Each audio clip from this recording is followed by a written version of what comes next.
I had this idea. What if I just sat and spoke to ChatGPT and got it to give me questions, give it a bit of a focus. So obviously business, AI, my journey, let it kind of guide the conversation.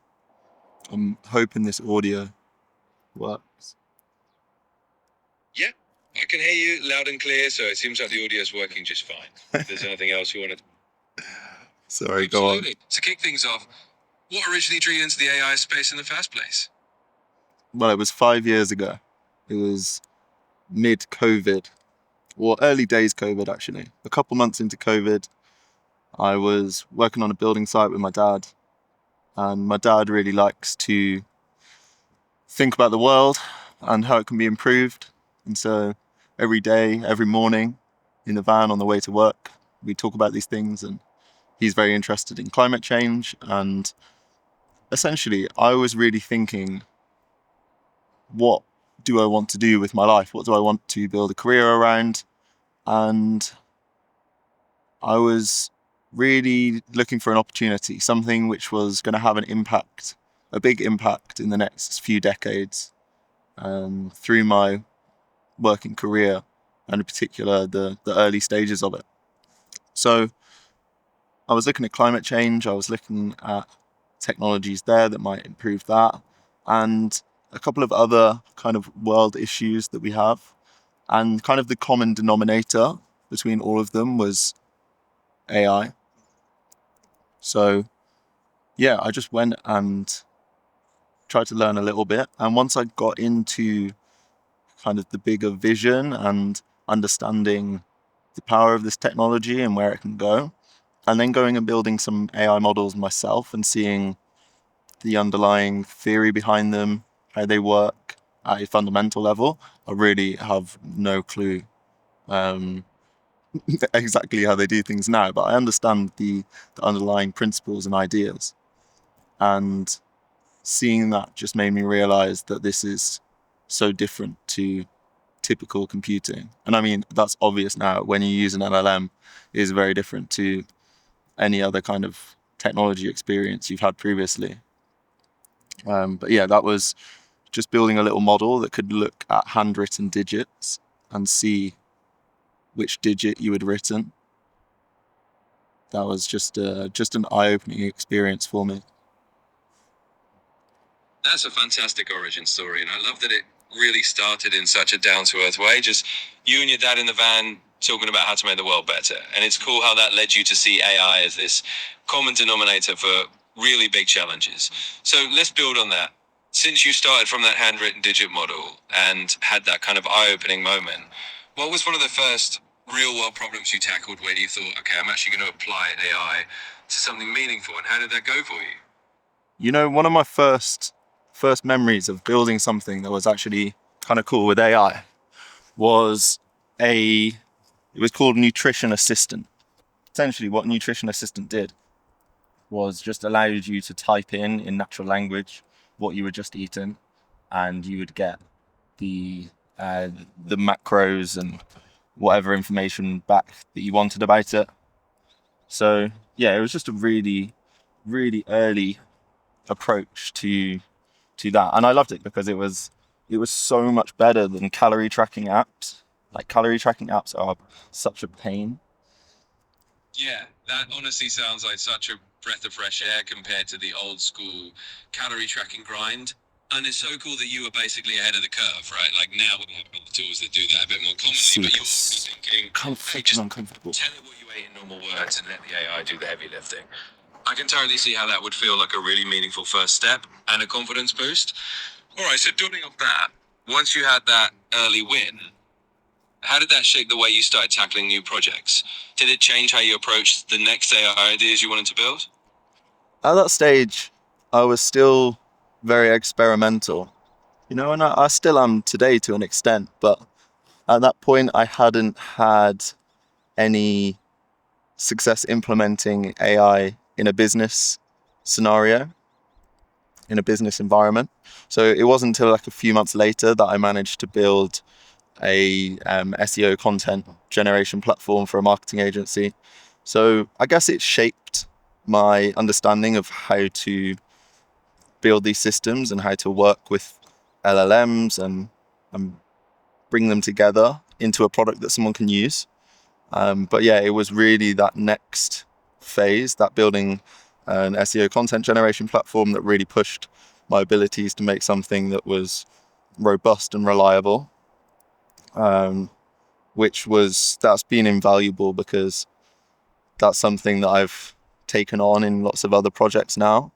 When you're using AI at some sort of scale and it's not a one-to-one conversation, you're trying to use it in a autonomous or semi-autonomous way, you need really good fail safes and functionality built in to make that very robust. Absolutely, and that makes a lot of sense. It's like that early experimentation, and then that jump into a more business focused use case just gave you this whole new toolkit, right? Like you really learn how to put those guardrails in place and make it something reliable. And I think that's super valuable for anyone listening to your journey, because it shows that you started with a fun little natural language project and then you figured out how to really harden it into something that a business could rely on. So yeah, that's a great evolution and a cool bit of insight for others who are maybe just starting out. Cool. Can you ask me a new question? That was great. Absolutely. Let's keep it rolling. So now that you've had this journey from those early experiments to building more robust systems, I'm curious, what's a piece of advice you'd give to someone who wants to transition from just tinkering with AI to actually applying it in a business setting? Like, what's that one shift in mindset or approach that really made the difference for you? Well, I really think it's about having those people around you where you can have discussions about where your skills can be applied. So for me, I had someone that understood that I was capable of building these AI toys, essentially, who was running their own business. And so they actually recognized the opportunity to build the content generation platform. That was their idea. And I was just who they called to make that happen. So I think knowing business owners is super helpful.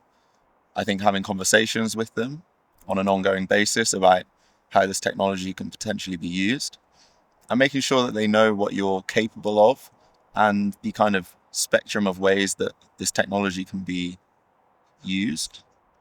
I think that if that's a really good foundation for having ideas brought to you, um, and failing that, just doing your own thoughts, really finding out what their biggest problems are. Where do they actually want to use this? What's taking them or their team a lot of time?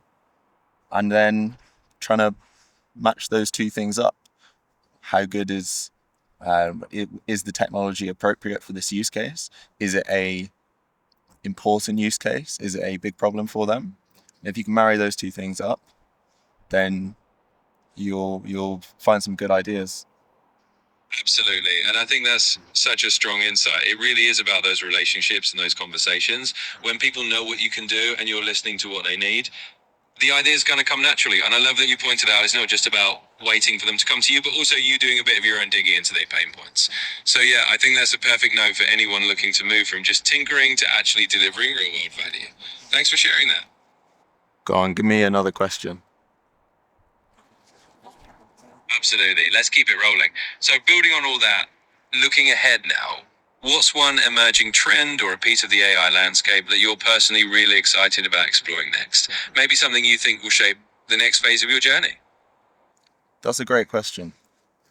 I think one thing is voice AI, and there's been a few applications of it that I've used myself. But I mean, I'm using this every day, and it feels like one of the most underutilized technologies. I'll use it to practice sales scenarios.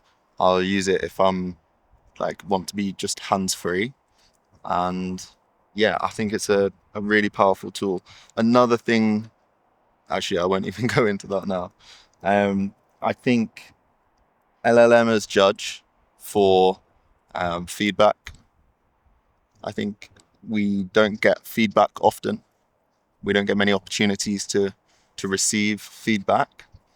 And I think people who can figure out a way to ensure that an LLM approaches a scenario with a lot of relevant context and an ability to, a kind of expert ability to pick out the essential elements of a scenario and then feed that back to the user in a way which is helpful, that doesn't just kind of applaud you, as is its tendency currently.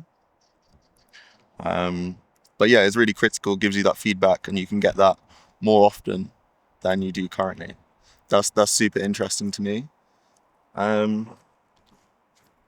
Yeah, is there anything there that I can kind of expand on or follow on with? Absolutely. Both of those directions are really rich ways to tap into. Voice AI being underutilized is a huge one. I mean, you're right, it's such a powerful tool, and it's great to hear how you're using it day to day. And on the other hand, the idea of using LLMs to give more meaningful, context aware feedback rather than just kind of cheering you on is also super intriguing. So if you want to expand on either of those, feel free. Maybe we could dive a little deeper into how you envision that feedback system working, or how you think voice AI could be integrated in new ways. I'm all ears. Yeah, so on the feedback one, I was in a webinar earlier this week. It was really, really good. And they were talking about building vertical vertical agents. And yeah, these guys really know what they're talking about. They were looking at this constant feedback loop and working with Oh, that sounds like a fascinating session. And sorry, I I'm can. not done.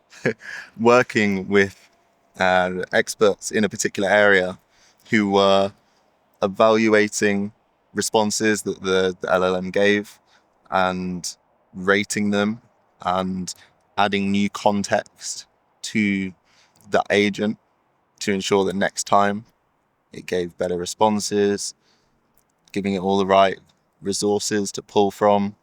And yeah, essentially what I'm getting at is this webinar really opened my eyes to how deep you can go with an agent and how much you can tweak it and really have this cyclical approach to building it, which allows you to build a really, really sophisticated experience.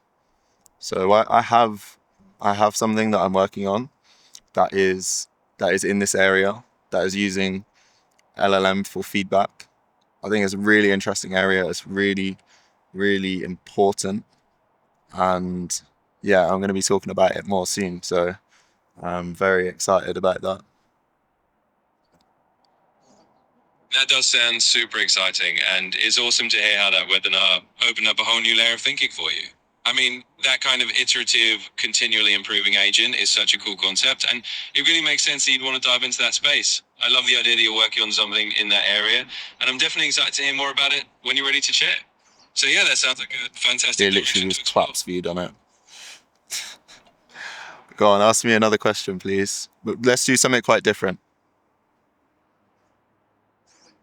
All right, let's switch gears a bit. If you had to imagine a completely different career path for yourself, no AI, no tech at all, what kind of work do you think you'd find really fulfilling or fun to do?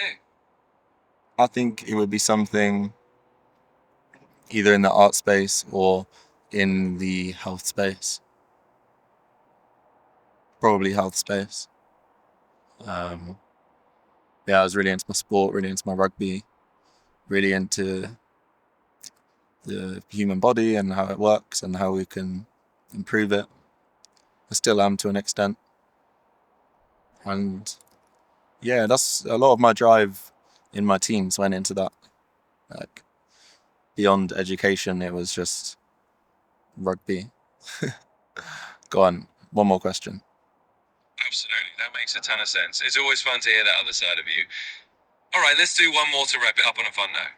If you could instantly master any skill overnight, whether it's playing a musical instrument, speaking a new language, or anything else, what would you choose and why? You know, if I started walking around Spain here, and all the people that I see on a daily basis, I suddenly started speaking Spanish to them. that would be kind of cool. No, I think I'd be able to play the guitar. Yeah, that's or sing. Actually, yeah, I would just sing like an angel. If I could have two, I'd sing like an angel and be able to play the guitar. Right, Oh, I love that's that. a that's a wrap. Thanks for being my interview buddy. You're so welcome. This was a lot of fun. I'm always happy to be your interview buddy anytime. So whenever you want to chat again, just let me know. So yeah, that was kind of cool. Hopefully the audio came out okay, and I can post this and it looks okay. My lighting is a bit. I don't really know what to do about that. So you hear I'm in the dark, but I'm not overexposed. Whoop.